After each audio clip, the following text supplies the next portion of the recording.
इतिहास के अंदर ये बात तो साफ तौर पर हमें देखने को मिलती है कि दिल्ली के अलग अलग स्थानों पर ना जाने कितने सारे विदेशी आक्रांताओं ने अपना शासन किया और अपनी इमारतों को रीएस्टैब्लिश किया। दोस्तों आज मैं आपको लेकर आ गया हूँ अलाउद्दीन खिलजी के द्वारा बनवाया गया मदरसा, जहाँ पर बच्चों को शिक्षा दी जाती थी। आज के समय में ये वाला जो हिस्सा है वो कुतुब मीनार परिसर के अंदर ही आता है और इसी परिसर के अंदर आपको देखने को मिलेंगे कुतुब मीनार की काफ़ी सारी इमारतें, और इन्हीं इमारतों में से शामिल है यहाँ पर बना हुआ सामने की तरफ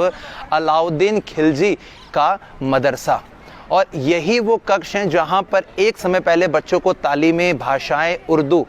फ़ारसी या अरबी सिखाई जाती होगी, पाश्तूनी सिखाई जाती होगी, बच्चों को अलग अलग भाषाओं में निपुण किया जाता होगा। देख सकते हैं काफ़ी बड़े बड़े पत्थरों का प्रयोग किया गया है, बीच में रबल भरा गया है। और इन्हीं मदरसों के साथ में यदि मैं आपको इसके बाहरी हिस्से के कुछ हिस्सों से रूबरू करवाता हूं तो अलाउद्दीन खिलजी का शासनकाल शुरू होता है 1296 में और 1316 तक इसका शासनकाल रहता है। उस शासनकाल में जब दिल्ली के कुतुब मीनार परिसर में अलाउद्दीन खिलजी ने अपना कूच किया, अपने कदम आगे की तरफ बढ़ाए, तो उन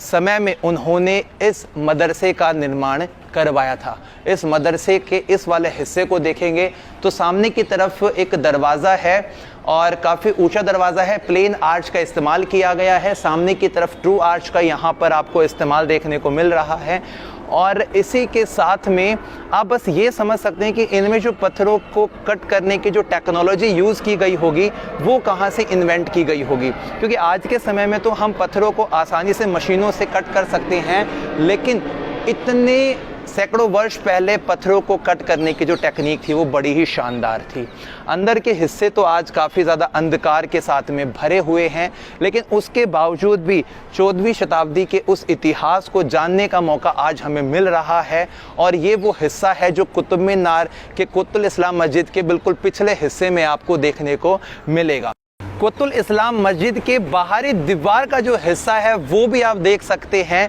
कि किस प्रकार से यहाँ पर रबल के आगे पत्थर लगाए गए हैं और यहाँ से पूरे का पूरा जो परिदृश्य है वो कितना ज़्यादा स्पष्ट और अद्भुत आज भी हमें दिखाई देता है। इसी के साथ वाले हिस्से में एक खाई सी भी बनाई गई है, न जाने यहाँ पर एक वक्त पहले पानी हुआ करता था या ये इसकी वास्तविक इसका ऊंचाई थी जहाँ पर इस पूरी सीमा को, इस हिस्से को बनाया गया था, या ये वाला हिस्सा बाद में उठाया गया है, इसके बारे में ज़्यादा जानकारी नहीं है।